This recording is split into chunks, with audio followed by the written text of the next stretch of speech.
तो बच्चों, इस वीडियो में डिस्कस करेंगे क्लास 8 सब्जेक्ट मैथ के मिड टर्म प्रैक्टिस पेपर को, जो कि 2025-26 का है, दोनों मीडियम में एक साथ। इससे पहले 2023-24 और 2024-25 का mid term paper complete paper with solution upload कर चुका हूँ, उसकी प्रैक्टिस कर लेना। और कल मॉर्निंग में ऑल चैप्टर ऑफिशियल असेसमेंट की वीडियो एक साथ प्रोवाइड करूंगा, उसकी प्रैक्टिस कर लेना। क्वेश्चन उससे बाहर नहीं आएगा, इसको भी देख लो, ठीक है। प्लेलिस्ट चेक कर लेना, और जो पेपर हो गए उनके आंसर अपलोड हैं अभी तक मॉर्निंग इवनिंग के ऑफिशियल, वो भी देख लेना, ठीक है, चैनल पर प्लेलिस्ट। ओके, क्वेश्चन पे आ जाओ, ध्यान से देखो। पहला क्वेश्चन है multiplicative inverse of A negative rational number is. एक ऋणात्मक परिमेय संख्या का गुणात्मक व्युत्क्रम है। तो ऋणात्मक परिमेय संख्या, जैसे कि मान लेते हैं 3/5 है, ठीक है। तो इसका गुणात्मक प्रतिलोम यानी कि गुणात्मक व्युत्क्रम यानी कि मल्टीप्लिकेटिव इनवर्स क्या होगा, नंबर पलट जाता है, तो हो जाएगा 5/-3, तो नेगेटिव ही आएगा, ठीक है ना। ये चीज़ ध्यान में रखना।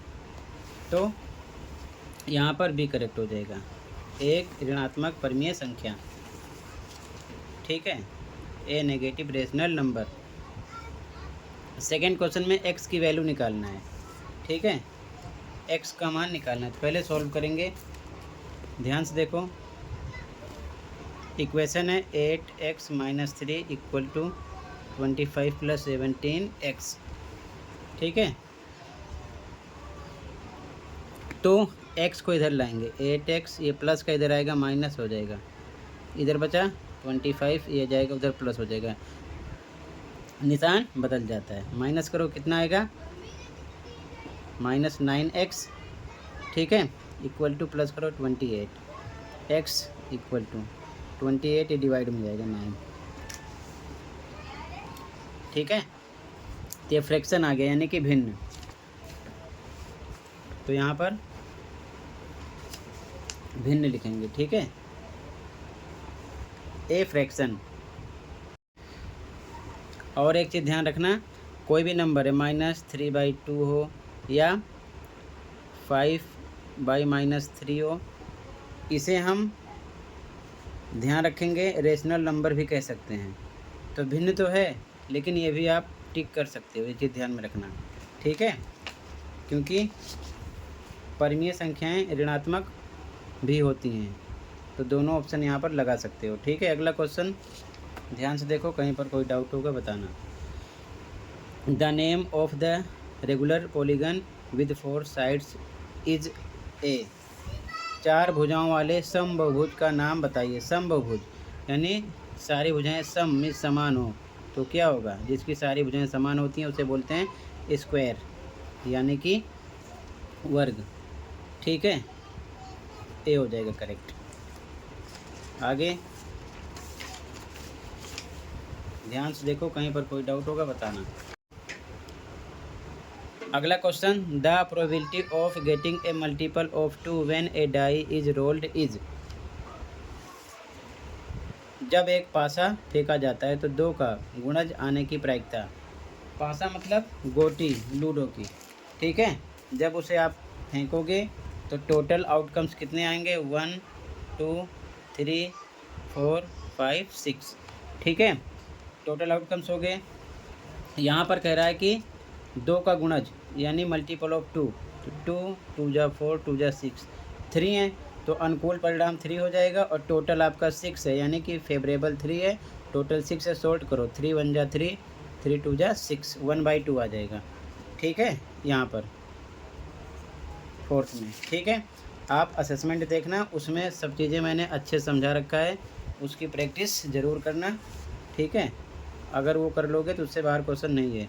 अगला, a square board has an area of 144 square units, how long is each side of the board. एक वर्गाकार बोर्ड का क्षेत्रफल 144 वर्ग इकाई है, बोर्ड की प्रत्येक भुजा की लंबाई कितनी होगी। तो वर्ग का क्षेत्रफल आपको पता है, दिया हुआ है 144, ठीक है। तो यहाँ लिखेंगे एरिया ऑफ स्क्वायर 144 दिए हैं, यानी वर्ग का क्षेत्रफल पता है। फॉर्मूला होता है ए स्क्वायर, यानी कि भुजा का स्क्वायर 144 क्या होगा, ए इक्वल टू स्क्वायर हटेगा रूट लगेगा 144। तो ये एलसीएम निकालना है 12 का स्क्वायर, इसका स्क्वायर रूट 12 है, ठीक है। 12 इंटू 12 इसका मल्टीप्लाई करो सेम आएगा, तो पेयर में से एक निकलेगा 12, ठीक है। ये साइड आ जाएगी, ओके 12।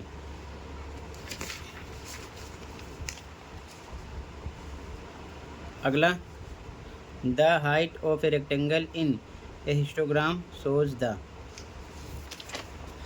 आयत चित्र में एक आयत की ऊंचाई दर्शाती है तो वर्ग की बारंबारता, ठीक है, दर्शाती है। Frequency of the class. अगला, for which of the following figures diagonals are equal. निम्नलिखित में से किस आकृति का विकर्ण बराबर होता है। समलंब का नहीं होता, समांतर चतुर्भुज का नहीं होता, समचतुर्भुज का नहीं होता, तो वर्ग का होता है, क्योंकि वर्ग की सारी भुजाएं बराबर होती हैं, ठीक है। स्क्वायर।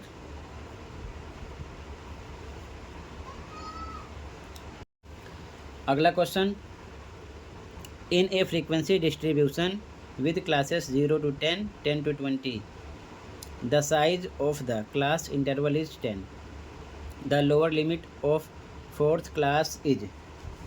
क्वेश्चन है इंपॉर्टेंट, ध्यान से देखना। वर्ग 0 से 10, 10 से 20 इत्यादि वाले एक बारंबारता बंटन में वर्ग अंतरालों की माप 10 है। चौथे वर्ग की निम्न सीमा है। तो देखो, पहला है 0 से 10, दूसरा बनेगा 10 से 20, तीसरा 20 से 30, 10 10 का गैप है, अगला बनेगा 30 से 40। तो यहाँ पर चौथे नंबर पर निम्न सीमा लोअर लिमिट, पहला दूसरा तीसरा चौथा, ये लोअर लिमिट है, 30 आ जाएगी। अगर अपर पूछते तो 40 लगाते, ठीक है, ये ध्यान में रखना। तो यहाँ पर डी आ जाएगा, ठीक है। अगला, the ones digit of the cube of 23 is. 23 के घन का इकाई का अंक। तो 23 में इकाई का अंक, तो पहला तरीका है कि आप इसका घन करोगे, 23 गुणे 23 गुणा करोगे, जितना आएगा तब बताओगे कितना आएगा इकाई का अंक। दूसरा तरीका, आप केवल इसमें 3 का क्यूब करो, ठीक है, 3 इंटू 3 इंटू 3, 3 3 जा 9, 3 जा 27, तो 1 डिजिट पर 7 आ रहा है, यूनिट डिजिट, ओके, तो बी हो जाएगा, ठीक है। यहाँ पर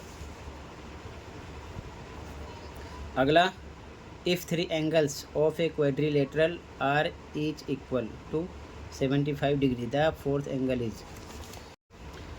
यदि किसी चतुर्भुज के 3 कोण 75 डिग्री के बराबर हों तो चौथा कोण होगा। तो चतुर्भुज के 3 कोण दिए हैं, 75 75 75, इसको मान लेते हैं x है। तो चतुर्भुज के चारों कोणों का योग होता है 360। तो 3 बार 75 जोड़ेंगे, एक x मान लेते हैं, बराबर होगा 360 के।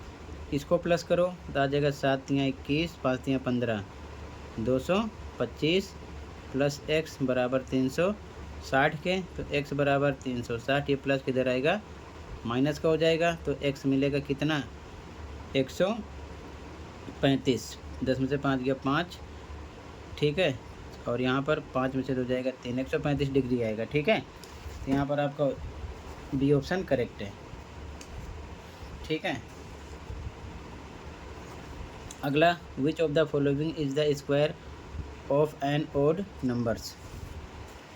निम्नलिखित में से कौन सा विषम संख्या का वर्ग है। तो 0 2 4 6 8 ये सब सम संख्या के लिए होती हैं। अगर इकाई पर ही आएगा सम रहेगा। यहाँ 6 है, ये भी सम हो सकता है, यहाँ भी सम, 0 है, ये भी सम, तो 1 ये भी सम है, यही हो जाएगा, ठीक है, जो इसमें नहीं है, बी करेक्ट है। अगला, if A B parallel D C, A B D C के पैरेलल है, समांतर है, then the measure of angle C is, ये निकालना है, ठीक है। यदि ए बी समांतर डी सी तो एंगल सी का मान, ये समांतर है, सी निकालना है। तो ये दोनों क्या हैं, 180 के निकलेंगे अगर पैरेलल हैं तो, ठीक है। तो यहाँ पर 120 प्लस एंगल सी इक्वल होगा 180 के आसन्न कोण है, ठीक है, समझ गए। तो एंगल सी 180, ये प्लस किधर आएगा माइनस हो जाएगा, कितना आएगा 60, ठीक है। तो यहाँ पर बी हो जाएगा 60।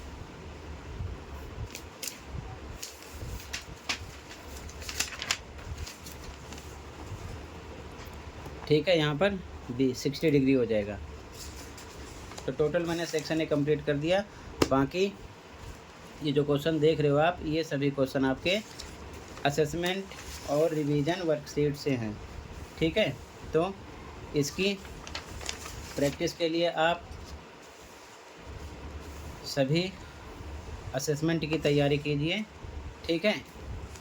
उससे बाहर पेपर आपका नहीं बनेगा, ये चीज़ ध्यान में रखना, ठीक है।